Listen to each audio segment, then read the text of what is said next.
अस्सलाम वालेकुम। मैं हूं मोहम्मद सलमान। एक दफ़ा फिर आप मेरे यूट्यूब चैनल पे मौजूद हैं।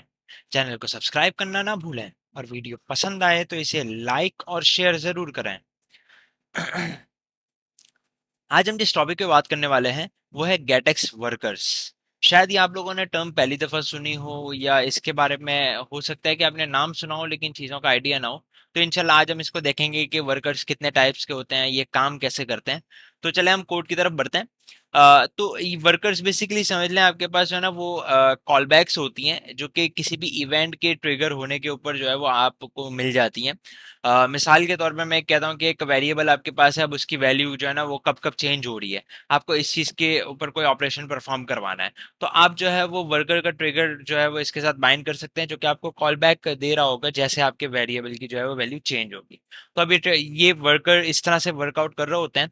अब ये कितने किस्म के होते हैं और किस तरह से इनको हम यूज कर सकते हैं तो चले हम कोड में देखते हैं। अब आप यहाँ पे देख सकते हैं, अभी मैंने एक सिंपल सी एप्लीकेशन यहाँ पे बनाई हुई है जिसमें सिंपल एक बटन है जिसके अंदर जो है वो एक कंट्रोलर से वो बाइंड है और उसके क्लिक करने पे काउंटर इंक्रीमेंट हो रहा है। ठीक है, और उसी की वैल्यू मैंने यहाँ पे शो भी करवा दी है टेक्स्ट के ऊपर, बटन के ऊपर। अच्छा, अब जो है वो ये मैं जरा सा कंट्रोलर आपको दिखा देता हूँ। माई कंट्रोलर में कुछ भी नहीं है, जस्ट एक वेरिएबल बनाया हुआ है काउंट का और एक फंक्शन है जो कि उसको इंक्रीमेंट कर रहा है। ठीक है, अब इसको अभी मैं करूंगा, कुछ नहीं हो रहा, ठीक है, इट्स ओके। लेकिन अब इसको समझने के लिए कि हम अपने वर्कर्स को कैसे अटैच कर सकते हैं, तो हमारे पास सबसे पहले जो वर्कर होता है वो एवर का वर्कर होता है। एवर वर्कर बेसिकली क्या काम कर रहा होता है कि आपके पास जो है मिसाल के तौर पे काउंट है। अब काउंट का जितनी दफा मैं जो है ना वेरिएबल की वैल्यू चेंज करूंगा, तो एवर का मतलब क्या है कि हमेशा। ठीक है, तो क्या है कि जैसे जब जब जो है वो मैं इसकी वैल्यू को चेंज करूंगा तो आपको ये क्या होगा, रिफ्लेक्ट होना नजर आ जाएगा। ठीक है, तो इसको यहाँ पे ये मेथड जिस तरह से एवर है, अब इसको हम ऑन इनिट में मैं क्यों कॉल करवा रहा हूँ कि जैसे ही मेरा कंट्रोलर इनिशियलाइज हो तो ये वेरिएबल के साथ जो है वो ये हमारा ट्रिगर वर्कर जो है वो बाइंड हो जाए, ताकि जो है वो जब जब मैं वैल्यू चेंज करूँ तो वो फौरन फौरन उसको लिसन करके उसको कॉल बैक देता जाए। ठीक है, तो इसलिए जो है वो इसको हम ऑन इनिट के ऊपर कॉल करते हैं। तो एवर का काम समझ आ गया होगा। उम्मीद है कि हम जो है वो जब भी इसकी वैल्यू चेंज करेंगे तो हमेशा ये आपको कॉल बैक रिटर्न करेगा। इसको मैं रीस्टार्ट करके ताकि ऑन इनिट कॉल हो जाए और हम इसको देखते हैं। अब जैसे मैं यहाँ पे क्लिक करूंगा, ये आप देखें एवर कॉल्ड, ये जो मैंने प्रिंट वैल्यू करवाई है यहाँ पे ये हो रही है। ये मैंने दोबारा किया, दोबारा हो गया। मैं जितनी दफा करता जाऊंगा तो उतनी दफा यहाँ पे ये आपको कॉल बैक देता जाएगा। ठीक है, तो ये हमारा एवर वर्कर होता है। सेकंड अगर मैं आता हूँ, एक और हमारे पास वर्कर होता है जिसका नाम होता है एवर ऑल। एवर ऑल और एवर के अंदर बेसिकली क्या फर्क है? एवर जो है वो सिर्फ एक वेरिएबल पे एट अ टाइम काम करता है, जबकि एवर ऑल अगर आपके पास मल्टीपल आपके वेरिएबल्स हैं और आप ये चीज की इंडिकेशन लेना चाह रहे हैं कि इनमें से किसी एक की वैल्यू भी चेंज हो जाए तो मुझे एवर रिटर्न हो जाए। ठीक है, तो आप जो है वो यहाँ पे जो है वो एवर ऑल को कॉल करवाते हैं। तो इसमें क्या होगा, आप लिस्ट पास करते हैं फर्स्ट पैरामीटर के तौर पे और सेकंड आपका कॉल बैक ही होता है। तो अब यहाँ पे लिस्ट में आप लिस्ट ऑफ वेरिएबल्स दे सकते हैं। जैसे अगर मैं यहाँ पे एक और वेरिएबल बनाता हूँ काउंट टू के नाम से और इसको भी जीरो इनिशियलाइज करवाता हूँ और मैं यहाँ पे इसको काउंट टू भी दे देता हूँ। अब देखें यहाँ पे, अब मैं जब चेंज करूंगा तो आप देख सकते हैं मैंने फंक्शन तो काउंट पे ही सिर्फ लिखा हुआ है, तो काउंट टू की वैल्यू कभी भी चेंज नहीं होगी। लेकिन अब मैं रीस्टार्ट करता हूँ तो अब इन दो में से कोई एक भी चेंज होगा। तो अब मैं क्लिक जैसे करूंगा तो काउंट चेंज होगा, तो ये क्या करेगा, इसको ट्रिगर करेगा कि एवरऑल कॉल्ड। ठीक है, चूंकि जिस तरह मैंने बताया कि लिस्ट में से कोई एक भी वेरिएबल अगर आपका जो है वो चेंज होता है, उसकी वैल्यू जो है वो रिफ्लेक्ट होती है, तो ये क्या करता है कि आपको ट्रिगर कर देता है कॉल बैक। अब जैसे मैं इस पे क्लिक करता हूँ, आप देखें एवरऑल कॉल्ड, जबकि दोनों की वैल्यू चेंज नहीं हुई, सिर्फ काउंट की वैल्यू चेंज हुई है, काउंट टू की नहीं हुई। ठीक है, तो उम्मीद है ये भी आपको समझ आ गया होगा। एक और हमारे पास वर्कर होता है वंस। ठीक है, वंस के अंदर बेसिकली क्या होता है कि ये भी सिंगल वेरिएबल को ही सपोर्ट करता है। ठीक है, लेकिन अब इसके अंदर और एवर के अंदर अब क्या फर्क है? ठीक है, तो वंस का मतलब ही नाम से वाजह है कि वंस एक दफा। ठीक है, तो अब एवर क्या था कि मैं जितनी दफा वैल्यू चेंज कर रहा था उतनी दफा ट्रिगर हो रहा था, कॉल बैक दे रहा था। लेकिन वंस क्या करता है कि मैं फर्स्ट टाइम जब मेरी वैल्यू चेंज होगी सिर्फ तभी ट्रिगर होगा, उसके बाद कभी भी वो ट्रिगर नहीं होगा। ठीक है, तो इसको भी हम रीस्टार्ट एप्लीकेशन को करते हैं ताकि वंस एक्टिवेट हो जाए। और अब मैं जैसे इस पे क्लिक करूंगा, आपने देखा वंस कॉल्ड हो गया एंड देन जाके अब मैं जितनी दफा वैल्यू चेंज कर रहा हूँ यहाँ पे कोई भी इम्पैक्ट नहीं हो रहा और वो कॉल बैक नहीं दे रहा। तो वंस का मतलब क्या है कि आपको सिर्फ कई केसेस हमारे इस तरह के होते हैं कि आपको ये होता है कि फर्स्ट टाइम बस आपकी जैसे ही जो है वो वैल्यू चेंज हो जाए तो आप जो है वो एक इवेंट ट्रिगर करवा दें, तो ये वंस आपके बिल्कुल जो है वो इस हवाले से काम जरूर आएगा। अच्छा, अब बहुत ही ज्यादा इंटरेस्टिंग से दो वर्कर्स के ऊपर हम बात करेंगे, जो कि जो है वो बहुत ज्यादा उसका यूज केस भी है और उसको आप जो है वो इस्तेमाल भी कर सकते हैं। और अगर इसकी मैं मेन एग्जांपल दूं तो थोड़ा सा मैं यूआई में थोड़ा सा चेंज करता हूं। मैं यहाँ पे जो है ना वो एक कॉलम लाता हूँ, ठीक है, और इसके अंदर मैं यहाँ पे एक टेक्स्ट फील्ड बना देता हूँ, ठीक है। मैंने यहाँ पे एक टेक्स्ट फील्ड बना दी है, सही है। तो अब यहाँ पे आपको दो चीजें नजर आएंगी, एक तो आपको वो बटन तो ऑलरेडी नजर आ रहा है काउंट वाला, लेकिन एक टेक्स्ट फील्ड भी अवेलेबल है। और मैं अपने कंट्रोलर के अंदर जो है एक टैग स्ट्रिंग भी बना लेता हूँ, RX स्ट्रिंग, एंड देन जाके जो है वो इसका नाम रख देते हैं हम टेक्स्ट,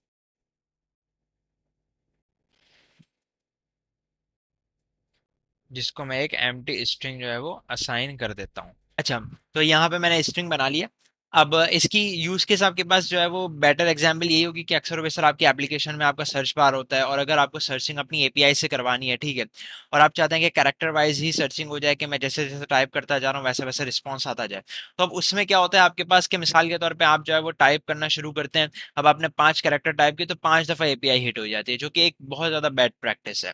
तो अब इस चीज को हम कैसे जो है वो हैंडल कर सकते हैं कि जब मेरी टाइपिंग रुके तो उसका उसके ऊपर जो है वो ट्रिगर हो और एपीआई कॉल हो सिर्फ, अदरवाइज अब मैं एक साथ 5 कैरेक्टर टाइप करूं या मैं एक एक करके स्लो स्लो करूं, तो जब मेरी टाइपिंग रुके फिर जाके जो है वो कोई भी इम्पैक्ट आ जाए, ठीक है।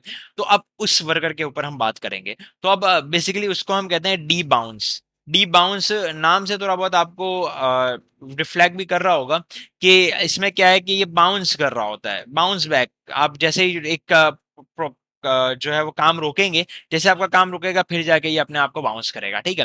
तो अब इसके साथ भी हम वेरिएबल को अटैच करते हैं, एंड देन जाके इसके साथ आपको जो भी वर्क करवाना है, जैसा मैंने बोला आप एपीआई हिट करवाना चाहते हैं या आप कोई और भी वर्किंग करवाना चाहते हैं तो कर सकते हैं। इसमें अब एक और पैरामीटर होता है ड्यूरेशन का, या ड्यूरेशन ही होता है, टाइम होता है, ठीक है। अब ये टाइम जो है ना वो आप भी चेंज कर सकते हैं, ठीक है। मिसाल के तौर पे ये जो डिफॉल्ट वैल्यू होती है इसकी 800 मिली सेकेंड होती है, लेकिन आप चाहते हैं नहीं यार मेरी जब इनपुट आना बंद हो जाए तो 1 सेकेंड बाद जो है वो ट्रिगर हो, या इनपुट आना बंद हो जाए तो 4 सेकेंड बाद ट्रिगर हो, तो जो भी आपकी एक जो है वो बिजनेस लॉजिक के अकॉर्डिंग जो भी इसकी नीड बन जाती है रिक्वायरमेंट में, तो आप इसको जो है वो कॉल बैक करवा सकते हैं। तो अब इसमें क्या होगा, जिस तरह मैंने आपको बताया कि मैं जो है वो इस पे कॉन्स्टेंटली अगर एक चीज करना चाहता हूँ, अब मैं यहाँ पे टैक्स को ही जो है वो ले लेता हूँ कि टैक्स की वैल्यू जैसे ही चेंज हो तो फिर जाके ये इम्पैक्ट आना शुरू हो जाए, और मैं रीस्टार्ट करता हूँ इसको।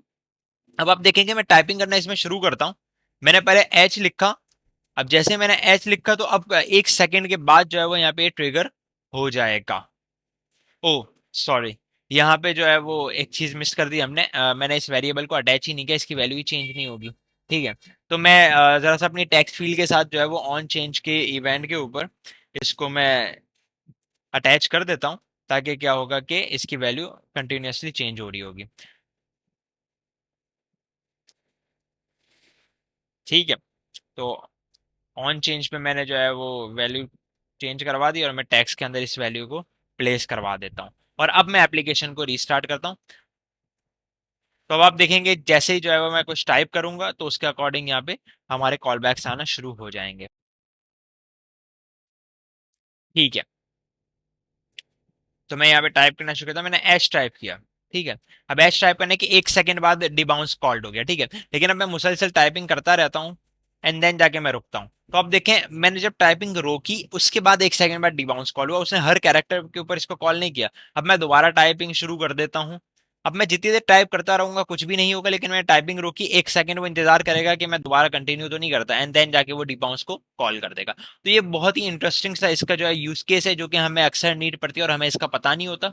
तो डी बाउंस को आप जरूर ट्राई करें, ये आपके इस मसले को जरूर हल कर देगा। और लास्ट बट नॉट लीस्ट हमारा जो ट्रिगर है वो हमारा इंटरवल है, ठीक है। इंटरवल बेसिकली क्या करता है, ये डी बाउंस की तरह सिमिलर ही है, लेकिन डी बाउंस में क्या है कि वो इंतजार करता है कि आप इनपुट रोकेंगे उसके बाद टाइमर वो शुरू करके चेक करेगा।